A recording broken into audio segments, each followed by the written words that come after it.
Hello, જય શ્રી કૃષ્ણ. કેમ છો બધા? તો હું છું તમારા પ્રિય વીર અને અત્યારે જાઉં છું મંદિર તરફ. તમે જોઈ શકો છો. અને ત્યાંથી અમે જવાના છીએ હનુમાનજીના મંદિરે દર્શન કરવા, કેમ કે આજે શનિવાર છે ને, એટલે હું દર શનિવારે જાઉં છું હનુમાનજીના મંદિરે. તો ચલો તમને બતાવીશું મંદિર. તો અત્યારે આવી ગયા છું મહાદેવના મંદિરે. તમે જોઈ શકો છો આ મહાદેવનું મંદિર છે, અમારા ઘરની સામે જ છે.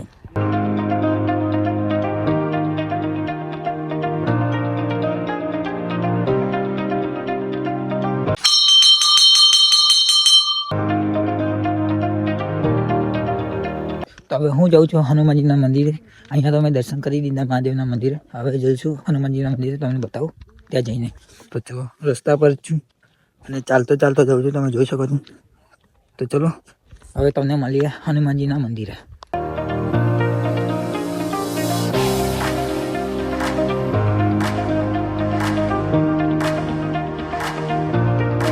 તો અત્યારે લગાતાર 2 બસો ગઈ, તમે જોઈ.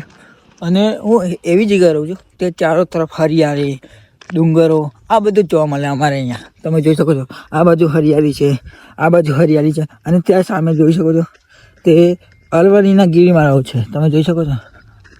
આ બધું અમારા અહીંયા જોવા મળે અને અહીંયા અલગ જ સુકૂન મળે.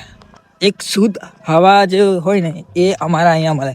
બાકી સિટીઓમાં તો બહુ ધુમાડા અને પ્રદૂષણ આ બધું જોવા મળતું હોય છે, પણ અમારે અહીંયા શુદ્ધ હવામાં રહેવામાં મજા જ કંઈક અલગ છે. અને ગામડાની વાત તો અલગ જ હોય છે અને રહેવામાં મજા આવે ગામડામાં, કેમ કે આવો નજારો જ્યારે જોવા મળે, ચારે તરફ ડોંગરાઓ અને વચ્ચે રસ્તો જતો હોય અને આ બધું લીલું હોય, આ બધું લીલું હોય, તો રહેવાની મજા આવે અને એક શુદ્ધ હવા પણ મળી રહે. તો હવે હનુમાનજીના મંદિરે પહોંચવા આવી ગયો છું.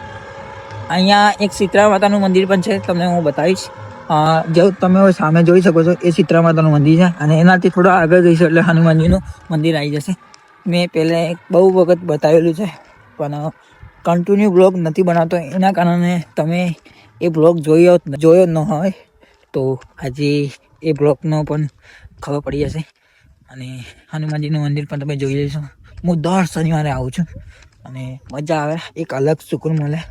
તો બહુ જ એવું થાય કે શનિવાર આવે એટલે એકવાર તો એમ થાય કે નહીં જવું, પણ પછી બીજી વાર એવું થાય કે હા જવું પડશે હનુમાનજી અને દાદા પાસે તો જવું જ પડે, કેમ કે આપણા દાદા અને હનુમાન દાદા તો આપણા ગુરુ, તો જવું તો પડે.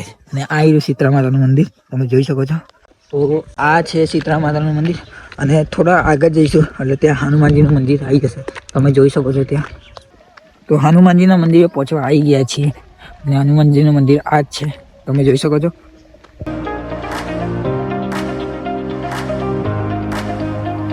શુદ્ધ હવા અને સુકૂન આ તો હનુમાનજીના દયાથી જ આપણે મળે છે.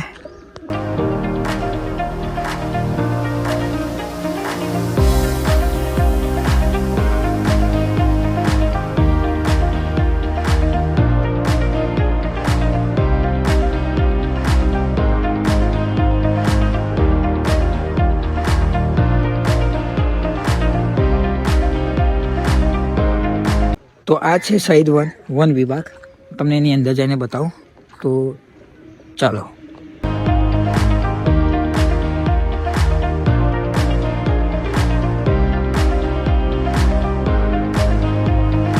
તો મારી સામે છે પૂરા 1200 ઝાડ, તમે જોઈ શકો છો. આ જેટલા પણ ઝાડ છે એ પૂરા 1200 ઝાડ છે. અને આના પાછળ બહુ ઇતિહાસ છુપાયેલું છે.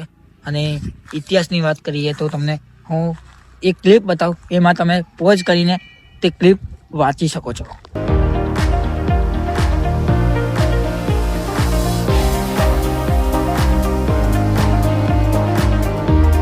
તો આપણો દેશ અંગ્રેજોના ગુલામ હતો ત્યારે હત્યાકાંડ થયો હતો. તો એ હત્યાકાંડ અમારી ગામમાં થયેલો હતો અને એના કારણે આ પૂરા વૃક્ષો રોપવામાં આવેલા છે, તમે જોઈ શકો છો. અને અહીંયા એક વીરાંજલી વન પણ છે, એ હું તમને ચોક્કસથી બતાવીશ.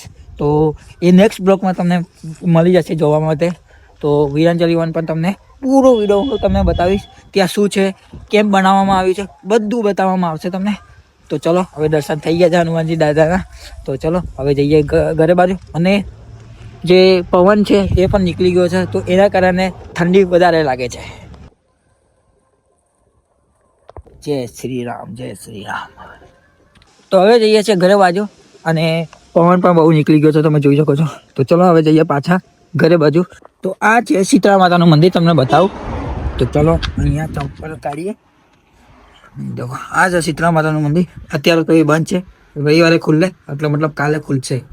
તો અંદર કંઈક આવું છે મંદિર, અને બહારથી તમને બતાવું તો તારું છે, તમે જોઈ શકો ને. અને અહીંયા લખેલું છે જય શીતળામાં.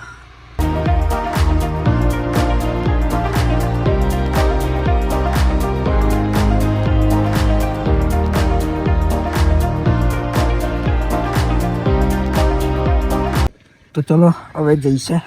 અહીંયા પણ દર્શન થઈ ગયા બહુ સારા. તો ચાલો જઈએ. અહીંયા દર્શન થઈ ગયા છે ને ચંપલ પર પહેરી દીધા છે. તો ચલો હવે જઈએ પાછા ઘરે બાજુ.